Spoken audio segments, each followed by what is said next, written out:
பொழுது மேற்கில் சாய்ந்த முதல் சாமத்தின் கடைப்பகுதி அது.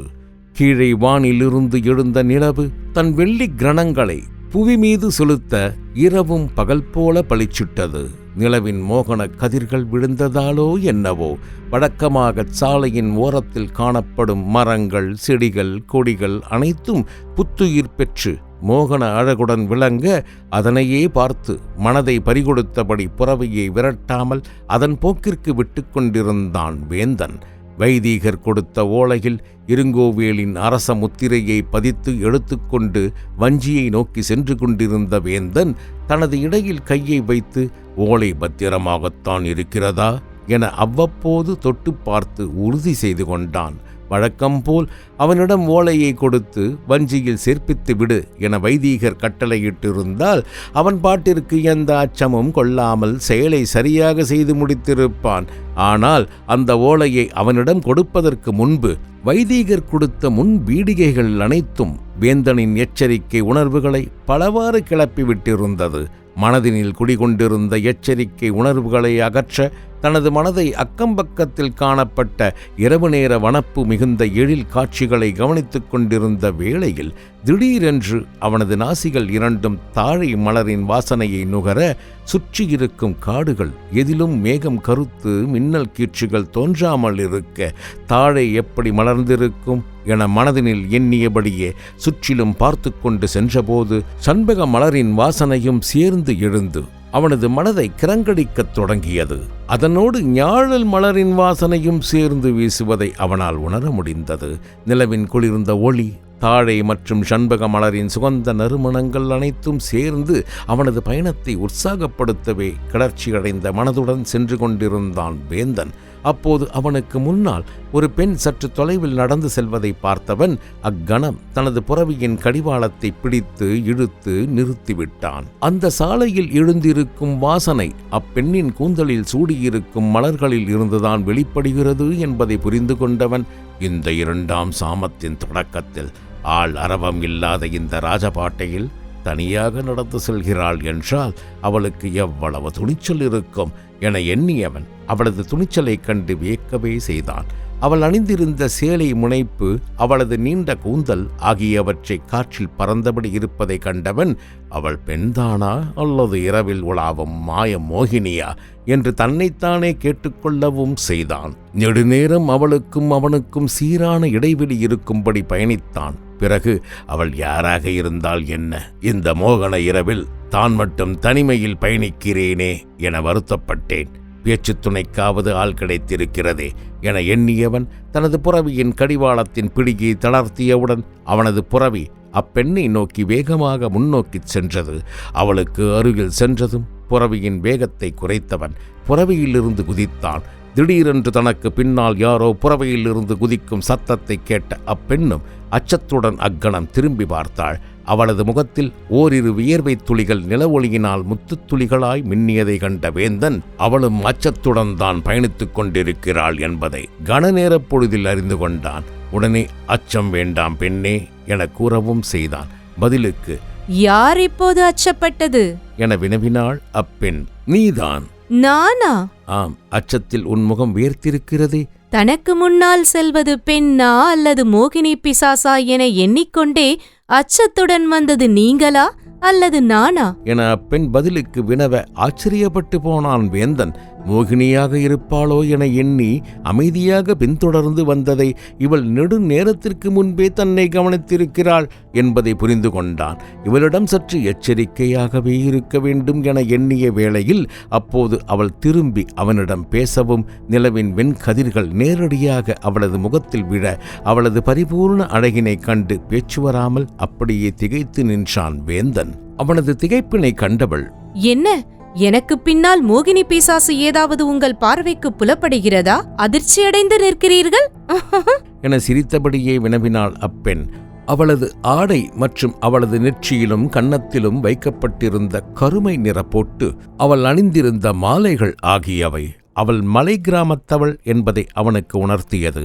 அது மட்டுமல்லாமல் அவள் தனது கூந்தலில் வாசம் மிகுந்த சண்பக மலரை சூடியதுமல்லாமல் தாழை மடலை தனது கொந்தலுடன் சேர்த்து பின்னி இருந்ததையும் கவனிக்கவே செய்தான். அவளது புற எழில்களை கண்டு கொண்டிருந்ததால் அப்போதும் அவளது கேள்விக்கு பதிலளிக்காமலே நின்று கொண்டிருந்தான். தன்னை கண்டதில் அவனது சித்தம் கலங்கிவிட்டதை கண்டவள், சரி, அவனே விருப்பப்படும்போது சுயநினைவுக்கு வரட்டும் என எண்ணிய அந்த மலைநாட்டு வஞ்சிக்கொடி அவனது விழிகளை பார்த்தபடியே அமைதியுடன் நின்று கொண்டிருந்தாள். சிறிது நேரம் கண் இமைக்காமல் அவளையே பார்த்து கொண்டு நின்றவன் பிறகு, என்ன வினவினாய்? சரியாக கேட்கவில்லை என்றான் புன்னகைத்தபடி. என்னை பார்த்ததிலிருந்து திகைப்படைந்து நிற்கிறீர்களே, எனக்கு பின்னால் மோகினி பிசாசு ஏதாவது உங்களுக்கு தெரிகிறதா என்று வினவினேன். இல்லை இல்லை, உனக்கு பின்னால் எந்த மோகினியும் இல்லை. ஆனால் அழகே உருவான மோகினி ஒருத்தி எனக்கு முன் நிற்பதை பார்த்துத்தான் வாயடைத்து நின்றுவிட்டேன். மோகினியா? ஆம். எந்த மோகினியை குறிப்பிடுகிறீர்கள் என சிரித்தபடியே வினவினாள் அப்பெண். எனக்கு முன்னால் நிற்கும் உன்னை பார்த்துதான். ஓ, ஆதலால்தான் நெடுநேரமாக என்னை பார்த்து அச்சப்பட்டபடியே என்னை பின்தொடர்ந்து வந்து கொண்டிருக்கிறீர்களோ? யார் அச்சப்பட்டது? தாங்கள்தான். நானா? ஆம், நெடுந்தூரமாக தாங்கள் என்னை பின்தொடர்ந்தபடி சற்று இடைவெளியுடன் பயணித்ததை கவனித்துக் கொண்டுதான் நடந்து கொண்டிருந்தேன். புறவியின் கடிவாளத்தை பிடித்து இழுத்துக்கொண்டு நடந்தபடியே, இந்த இரவில் நீ மட்டும் தனியாக எங்கு சென்று கொண்டிருக்கிறாய் என வினவினான் வேந்தன். அவளும் அவனுடன் நடந்தபடியே, வஞ்சிக்கு என பதிலளித்தாள். வஞ்சிக்கா? ஆம். இந்த இரவில் செல்ல வேண்டிய அவசியம் என்ன, அதுவும் தனியாக? என் தந்தையும் தமையனும் சத்திரத்தில் தங்கியிருக்கிறார்கள். நான் அவர்களுடன் சேர்ந்து இரவில் தங்கி நாளை வஞ்சியை நோக்கி பயணிக்கத் தொடங்கலாம் என்று இருக்கிறேன். இன்னும் ஒரு ஓரை பொழுது நடக்க வேண்டும். அச்சமாக இல்லையா? எதற்கு அச்சம்? பெண் நீ, அதுவும் தனியாக செல்கிறாய். சேர நாட்டு காவல் வீரர்களும் சோழ நாட்டு காவல் வீரர்களும் இந்த சாலையில் காவலில் ஈடுபட்டுக் கொண்டிருக்கும் போது எனக்கென்ன பயம்? உறைந்தை மன்னர் இருங்கோவேலும் சேர மன்னர் பெருஞ்சேரலாதனும் மாறுவேடத்தில் காவலிருக்க ஆரம்பித்ததிலிருந்து கல்வர்கள் அச்சமே மறைந்துவிட்டது. புகாரில்தான் கல்வர்களின் எண்ணிக்கை அதிகமாகிவிட்டதாம். நான் கூட ஒருமுறை சம்பாபதி வனத்தில் கல்வர்களால் தடுக்கப்பட்டிருக்கிறேன். ஆனால் அந்த அச்சம் இங்கு கிடையாது. என்னை கேட்டது இருக்கட்டும், தாங்கள் இந்த இரவில் தனியாக எங்கு சென்று கொண்டிருக்கிறீர்கள் என பதிலுக்கு வினவினாள் அப்பெண். நான் நாடோடி வணிகன், இப்படித்தான் தனியாக பயணித்துக் கொண்டிருப்பேன் என்றான் வேந்தன். வைதீகரின் கட்டளைப்படி வீரன் என்பதற்கு எந்த ஒரு அடையாளமும் இல்லாமல் மாறுவேடத்தில் நாடோடியாக சென்று கொண்டிருந்தான். அவள் அமைதியாக நடக்க, புகார் கல்வர்களிடமிருந்து எப்படி தப்பித்தாய் என அவளுடன் வினவினான். நிச்சயம் தெரிந்துதான் ஆக வேண்டுமா? பதில் கிடைத்ததும் அச்சத்தில் உங்கள் புரவியை விரட்டிக் கொண்டு ஓடிவிட மாட்டீர்களே? அவள் கூறியதை கேட்ட வேந்தன் சிரித்தபடியே, அச்சமா, இதுவரை அந்த உணர்வை நான் அனுபவித்ததே இல்லை. நீ தயக்கமின்றி கூறலாம் என்றான். அவள் இடையில் மறைத்து வைத்திருந்த குருவால் ஒன்றை வெளியே எடுத்தவள், இதே போன்றதொரு குருவாலால் என்னை இடைமறைத்த கல்வனை கொன்று அங்கிருந்து தப்பித்தேன் என்றாள். அந்த குருவாளின் கூர்மையான முனை அந்த நில ஒளியிலும் பளபளக்கவே செய்தது. ஆச்சரியத்துடன் அவளது கண்களையும் அந்த குருவாளையும் மாறி மாறி பார்த்தான் வேந்தன். அவளது கண்களையும் அவள் அந்த குருவாளை பிடித்திருந்த முறையிலும் அவள் உண்மையைத்தான் கூறுகிறாள் என அறிந்து கொண்டான். எந்த பதிலையும் கூறாமல் அமைதியாக நடந்து கொண்டிருந்த வேந்தனிடம், தாங்களும் வஞ்சிக்குத்தான் செல்கிறீர்களா என தனது குருவாளை மடியினில் மறைத்தபடியே வினவினாள். ஆம். தனிமையில் கவலையுடன் சென்று கொண்டிருந்தேன். இப்போது எனக்கு பேச்சு துணைக்கு நீங்கள் கிடைத்தது பெரும் மகிழ்ச்சி. உன் பெயர் என்ன? அவளுடன் வினவினான் வேந்தன். என் பெயரா? ஆம். எதற்கு கேட்கிறீர்கள்? முன்பின் தெரியாத பெண்ணிடம் பெயரை கேட்பது அநாகரிகம் என்பதை தாங்கள் அறிய மாட்டீர்களா? இன்னும் ஒரு ஓரை பொழுதிற்கு மேல் நாம் இருவரும் ஒன்றாக பயணிக்கப் போகிறோம். பெயரை அறிந்து கொண்டால் அழைப்பதற்கு வசதியாக இருக்குமே. என் பெயர் எதற்கு? தாங்கள் என்னை தங்கை என்றே அழைக்கலாம். நான் வருத்தப்பட மாட்டேன். ஆனால் நான் வருத்தப்படுவேனே. இப்படி அழகே உருவான ஒருத்தியை யார்தான் தங்கையாக நினைப்பார்கள்? எனக்கு பொய் சொல்ல தெரியாது. வேந்தன் கூறிய பதிலை கேட்டு சிரித்தவள், சரி, நீங்களே ஒரு பெயரை எனக்கு சூட்டுங்களேன் என அவனது விழிகளில் தனது பார்வையை நிலைக்க விட்டுக் கொண்டு கூறினாள். அவளது மோகன விழிகளை பார்த்த வேந்தன் அவற்றிலிருந்து தனது பார்வையை விலக்க விரும்பாதவனாய், உனக்கு இந்த நாளில் தாழம்பூ எங்கிருந்து கிடைத்தது என்று கூறு, உனக்கு நான் பெயர் சூட்டுகிறேன் என்றான். தாழை வனத்தில்தான் கிடைக்கும், எதற்கு வினவுகிறீர்கள்? எனக்கு தெரிந்தவரை கடந்த ஒரு திங்களுக்கு மேலாக வானில் கார் முகில்கள் சூழவே இல்லை. அப்படி இருக்க உனக்கு தாழை மலர் எப்படி கிடைத்திருக்கும் என்றுதான் வியக்கிறேன் நான். இதில் வியப்பதற்கு என்ன இருக்கிறது? வானில் மின்னல் தோன்றாத போது உனக்கு மட்டும் தாழை எப்படி மலர்ந்திருக்கும்? வானில் மின்னல் தோன்றுவதற்கும் தாழை மலர்வதற்கும் என்ன தொடர்பு? மின்னல் தோன்றினால் தானே தாழை மலரும். அப்படியா? ஆம். இந்த செய்தி இத்தனை ஆண்டுகளாக எனக்கு தெரியாதே. உண்மையாலுமா? ஆம். முகில்கள் சூழ்ந்து மின்னல் கீற்றுகள் தோன்றாத போது தாழை எப்படி மலர்ந்திருக்கும்? பதிலுக்கு ஆச்சரியத்துடன் வினவினாள் அப்பெண். நான் கூறவா? கூறுங்கள்.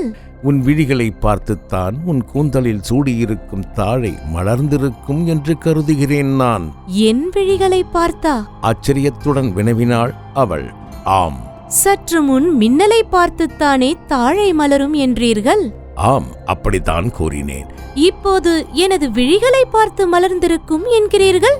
ஆம், மின்னல் தோன்றாத போது உன் விழிகளைக் கண்டுதான் இந்த தாழை மலர்ந்திருக்க வேண்டும். வேறு வாய்ப்பிருக்க வழியில்லை. குழப்பாதீர்கள் என்னை. பெண்ணே, உன் முகத்தில் விட்டு விட்டு சிமிட்டும் உன் விழிகள் இரண்டும் கார் முகில்களுக்கிடையில் தோன்றும் மின்னலை போன்று எதிரில் நிற்பவர்களின் மனதை வெட்டி பழிச்சுடுகிறது. ஆதலால் தான் அப்படி கூறினேன். அவன் கூறியதை கேட்டதும் அவள் அக்கணம் நாணம் கொண்டு தரையை பார்த்து கொண்டாள். பிறகு மெல்ல தலையை உயர்த்தியவள் அவனது விழிகளை பார்த்தபடியே தனது கண்களை சிமிட்டினாள். அதை கண்ட வேந்தன், உன் விழிப்பார்வைகள் இரண்டும் பட்டுத்தான் நிச்சயம் இந்த தாழை மலர்ந்திருக்கும். உன் பார்வையைத்தான் மின்னல் கீற்று என்கிறேன் என அவன் கூறியதும் அவள் மேலும் நாணம் கொண்டு சிரித்தாள். அவளது சிரிப்பினை கண்ட வேந்தன் மேலும் உற்சாகம் கொண்டு, வாதா ஜாத்தோ அந்தரிக்ஷாத் வித்யுதோ ஜோதிசஸ்பரி சனோ ஹிரண்யா கங் ஹஹ கிர்ஷனாக பாத்வம் ஹசக் என தெரிவித்தான். அவன் கூறியதை கேட்டதும் அப்பெண் அவனை மிரட்சியோடு கவனித்தாள். அவளது முகத்தில் திடீரென்று கவலைக்குறி தோன்றிவிட்டதை கவனித்த வேந்தன், பெண்ணே, நான் மந்திரம் உச்சரிக்கிறேன் என்று பயந்து விடாதே, இது மந்திரம் அல்ல என கூறி அவளது அச்சத்தை முளையிலேயே கிள்ளி எறிய முயன்றான். அப்படியெனில் எதற்காக என்னை பார்த்த அந்த மந்திர ஸ்லோகத்தை உதிர்த்தீர்கள்? வசியம் ஏதேனும் செய்ய உத்தேசமா என அச்சத்துடனே வினவினாள். இது மந்திர ஸ்லோகம் அல்ல. மந்திர ஸ்லோகம் இல்லையா? பிறகு வசிய மந்திரமா? அதுவும் இல்லை. பிறகு எதற்கு என்னை பார்த்து எதையோ கூறினீர்கள்? உன் விழிகள் இரண்டும் மின் வெட்டுகளாய் ஒளிர்கிறது என்று நான் கூறியதும் நீ நாணம் கொண்டு சிரித்தாய். உன் சிரிப்பை கண்டதும் எனக்கு முத்தின் ஞாபகம் வந்துவிட்டது. முத்துக்களோடு மேற்கூறிய அந்த ஸ்லோகங்களும் நினைவில் தோன்றிவிட்டன. என்ன ஸ்லோகம் அது? அது வைதீகர்களின் வேதத்தில் வரும் ஒரு பகுதி. உங்களுக்கு வடமொழி தெரியுமா? ஐயையோ, எனக்கு அதெல்லாம் தெரியாது. எனக்கு வைதீகர் ஒருவரை நன்கு தெரியும். அவர் வீட்டிற்கு செல்லும் போது வேதங்களை ஓதிக்கொண்டே இருப்பார். சில ஸ்லோகங்கள் என் மனதினில் பதிந்துவிட்டன. அப்படி பதிந்த அந்த வேத வரிகளுக்கு மட்டும் அர்த்தம் என்ன என்று கேட்டு வைத்துக் கொண்டுள்ளேன். சரி, மேற்கூறிய அந்த ஸ்லோகத்திற்கு என்ன அர்த்தம்? காற்று மண்டலத்தில் முகில் கூட்டத்திலிருந்து உருவாகும் மின்னல் கீற்றினால் கடலில் முத்துகள் பிறக்கின்றன என்பதுதான் அதன் அர்த்தம். அதற்கும் என் சிரிப்பிற்கும் என்ன தொடர்பு? நீ சிரிக்கும் போது உன் பற்கள் அனைத்தும் கடலில் தோன்றும் முத்துக்களை போன்று இந்த இரவிலும் ஒளிர்கிறது. ஆதலால் தான் அந்த வரியை கூறினேன். ஒரு பெயர் வையுங்கள் என்று தானே சொன்னேன். அதற்கு எதற்கு இத்தனை உருவங்கள், இத்தனை பாடல்கள்? பெயர் வைக்கத்தான் இத்தனை பாடு. ஆனால் பெயர் வைத்த பாடில்லையே. பெயரை சூட்டிவிட்டேன். என்ன பெயர்? ஆவலுடன் வினவினாள் அவள். உன் கூந்தலில் சூடியிருக்கும் தாழை விட்டு விட்டு வெட்டும் இரண்டு விழிகள், மந்தகாச புன்னகையை உதிர்க்கும் உன் முத்து பற்கள் அனைத்தும் எதை எனக்கு நினைவுபடுத்தியிருக்கிறதோ அதுதான் நான் உனக்கு வைத்திருக்கும் காரணப் பெயர். ஆச்சரியத்துடன் அவனையே பார்த்தபடி எந்த பதிலையும் கூறாமல் நடந்து கொண்டிருந்தாள் அப்பெண். மின்னல் அவன் கூறியதை கேட்டதும் அப்பெண் சிரித்தபடியே, சில காலத்திற்கு முன்பு படைத்தலைவர் ஒருவர் எனது விழிகளை பார்த்து காந்தல் விழியால் என்றார். தாங்கள் மின்னல் கீற்றுடன் ஒப்பிடுகிறீர்கள். இனி புலவர்களின் கதி அதோ கதிதான் என்றாள். திடீரென்று அவள் சம்பந்தமில்லாமல் கூறியதும் சிறிது சலிப்புடனே வேந்தன், இப்போது எதற்காக நீ புலவர்களை இங்கு அழைக்கிறாய் என வினவினான். பாவம் அவர்கள். அவர்களே தங்களின் வறுமையை போக்குவதற்கு அரசர்களையும் வேளிர்களையும் புகழ்ந்து பாடி காலத்தை கழித்துக் கொண்டிருக்கிறார்கள். அவர்களுக்கு போட்டியாக ஒற்றரையும் வீரர்களும் கற்பனை திறனை அவிழ்த்து கவி பாடத் தொடங்கிவிட்டால் அவர்களின் நிலை என்ன ஆவது என எண்ணினேன். ஆதலால் தான் அவர்களின் பாடு இனி அதோ கதி என்றேன் என பதிலளித்தாள் அவள். அவள் கூறியதை கேட்டதும் வேந்தன் பதறிவிட்டான். நான் உன்னை கண்டு கற்பனையில் வர்ணித்தது இருக்கட்டும், ஒற்றரையும் வீரர்களும் கவிபாடத் தொடங்கிவிட்டால் புலவர்களின் நிலை அதோகதி என்கிறாயே, எந்த வீரரை நீ குறிப்பிடுகிறாய் என சற்று சத்தத்துடன் கேட்டான் அவன். தங்களைத்தான். சட்டென பதில் வந்தது அவளிடமிருந்து. நான் வீரனா? ஆம். பிதற்றாதே பெண்ணே. நான் பிதற்றவில்லை வீரரே, தாங்கள்தான் பொய் கூறுகிறீர்கள். நான் எந்த பொய்யையும் கூறவில்லை. உன்னிடம் பொய் கூற வேண்டிய அவசியமும் எனக்கு இல்லை. வீரரே, என்னிடம் கோபம் வேண்டாம். தனிமையில் பயணிக்கும் கன்னியாகிய நான் இவ்வளவு நேரம் தங்களை துணையாகக் கொண்டு நடந்து வந்து கொண்டிருக்கிறேன் என்றால் உங்களின் மாறுவேடத்திற்குள் ஒளிந்திருக்கும் வீரனது துணையை கொண்டுதான். எனக்கு தெரியும், தென்னக வீரர்கள் ஒரு நாளும் முறைகேடாக நடக்க முயல மாட்டார்கள் என்று. நீங்கள் மாறுவேடத்தில் இந்த ராஜபாட்டை காவல் காப்பவர் என்பதை இனியும் என்னிடம் மறைக்க வேண்டாம் என்று துணிச்சலுடன் கூறினாள் அப்பெண். அவள் படபடவென்று கூறியதை கேட்டதும் வேந்தன் அக்கணத்தில் தடுமாறவே செய்தான். அதையும் அப்பெண் கவனிக்க தவறவில்லை. உறைந்தைக்கு அருகில் காவல் இருந்த மலைநாட்டு காவலர்களால் கூட அடையாளம் காண இயலாத என்னை இப்பெண் எப்படி கண்டுபிடித்தாள் என்று எண்ணியவன் அப்பெண்ணை எச்சரிக்கையுடன் பார்க்கலானான். நீ என்னை தவறாக நினைத்து கொண்டிருக்கிறாய். நான் வீரன் என்று நீ எண்ணினால் ஏமாறப்போவது நீதான். அப்பொழுதும் பிடிவாதத்துடன் மறுத்தான் வேந்தன். அப்பெண் எந்த பதிலையும் கூறாமல் நடையில் சற்று வேகத்தை கூட்டினாள். அவளது திடீர் வேகத்தை கண்ட வேந்தனும் சற்று வேகமாக நடந்து அவளுக்கு இணையாக சென்றவன், நான் வீரன் என்று உனக்கு எப்படி தெரியும்? நீ யார்? இப்போது உண்மையை கூறப் போகிறாயா இல்லையா என்று அதிகாரத்துடன் கேட்டான். வீரரே, உங்கள் அதிகாரம் என்னிடம் செல்லுபடியாகாது என்றவள் அவனை ஒரு பொருட்டாக நினைக்காமல் நடந்து கொண்டே இருந்தாள். சிறிது நேரம் அவள் பின்னாலே மௌனமாக சென்றவன், சரி, நான் ஒத்துக்கொள்கிறேன், நான் வீரன் என்று உனக்கு எப்படி தெரியும்? ஆச்சரியத்துடன் வினவினான் அவன். உண்மையை வேந்தன் ஒப்பு கொண்டதும் அவளும் அவனிடம் முரண்டு பிடிக்காமல், உங்கள் உருவத்தை மாற்றினீர்கள், ஆனால் உங்கள் புறவியை உங்களால் மறைக்க இயலவில்லையே வீரரே என்று சிரித்தபடி வினவினாள் அவள். புறவியை வைத்தாய் என்னை கண்டறிந்தாய்? ஆம். பயணிகள் அனைவரும் பெரும்பாலும் புறவியைத்தானே பயன்படுத்துவார்கள். அப்படி இருக்க நீ எப்படி என்னை அடையாளம் கண்டு கொண்டாய்? உங்கள் கைவசம் இருக்கும் புறவி உயர் சாதி புறவி. பெரும் வீரர்கள், அரசர்கள், படைத்தலைவர்கள் மட்டுமே இதனை பயன்படுத்துவார்கள். உங்கள் புறவியின் கடிவாளத்தில் உங்களின் 2 குறுவால்கள் நில ஒளியில் மின்னுகின்றன. அதுதான் முதலில் என் கண்களில் பட்டது. அதன் பிறகே எனக்கு சந்தேகமும் வலுத்தது என கூறிக்கொண்டே அந்த 2 குறுவாள்களையும் சுட்டிக்காட்டினாள். பிறகு, உங்கள் தோற்றம் புறவையிலிருந்து லாவகமாக குதித்த முறை, உங்கள் கைகளின் பலம், அதோ உங்கள் உடைமை பொருள்களோடு நீங்கள் மறைத்து வைத்திருக்கும் உங்களது போர்வாள், இவைகளே உங்களை எனக்கு அடையாளம் காட்டிவிட்டன என சிரித்தபடியே கூறினாள் அவள். அவளது நுண்ணறிவை கண்ட வேந்தன் பெரிதும் வியக்கவே செய்தான். நீ கூறுவது அனைத்தும் உண்மையே. உன் விழிகள் அழகு என்றுதான் நினைத்தேன். ஆனால் உன் பார்வையும் கூர்மையாகத்தான் இருக்கிறது என பாராட்டவும் செய்தான். நீங்கள் யார்?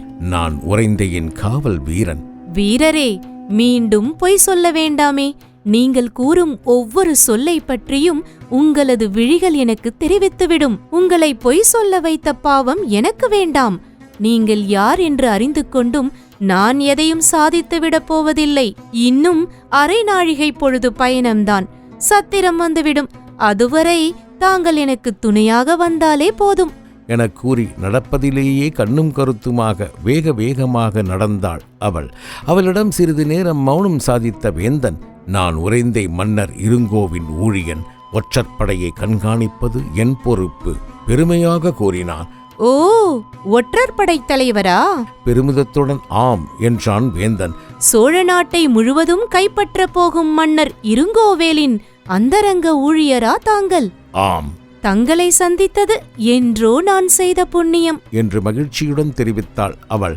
இப்போது கூட அரசரின் கட்டளையின்படி வஞ்சியை நோக்கி சென்று கொண்டிருக்கிறேன் என்று தற்பெருமை அடைந்தான் வேந்தன். இருக்கட்டும் வீரரே, ராஜாங்க நிகழ்வுகள் எனக்கெதற்கு? நான் இரவில் ஓய்வெடுக்க வேண்டிய சத்திரம் வந்துவிட்டது. எனக்கு துணியாக வந்த தங்களுக்கு மிக்க நன்றி. சமயம் கிடைக்கும்போது நன்றி கடனை நிச்சயம் திருப்பி செய்வேன் என்று அவனது விழிகளை ஊடுருவி பார்த்தபடி கூறியவள் அந்த சத்திரத்தை நோக்கி நடந்தாள். வேந்தன் அவள் செல்வதையே அவள் திரும்பி பார்ப்பாளா என்று ஆவலுடன் பார்த்து கொண்டிருந்தான். சிறிது தூரம் சென்றவள் திரும்பி வேந்தனை பார்த்து, நீங்கள் வஞ்சிக்கு இன்றிரவே செல்ல வேண்டுமா என வினவினாள். அவளது பார்வைக்கு காத்திருந்தவன் அவள் திரும்பி பேசியதும் அவள் முன் ஓடிச் சென்று, இல்லை, நாளை காலை சென்றால் போதும் என பதிலளித்தான். அப்படியெனில் தாங்களும் இன்றிரவு இங்கேயே தங்கி ஓய்வெடுத்து அதிகாலை புறப்படலாமே என புன்சிரிப்புடன் அவனை அழைக்கலானாள். அவளது சிரிப்பினில் சிக்குண்ட வேந்தன் தனது சிந்திக்கும் சக்தியை முற்றிலும் இழந்து, சரி, உன் விருப்பம் அதுவென்றால் நான் இன்றிரவு இங்கேயே தங்கி செல்கிறேன் என கூறி அவளுடன் சத்திரத்திற்குள் செல்லலானான்.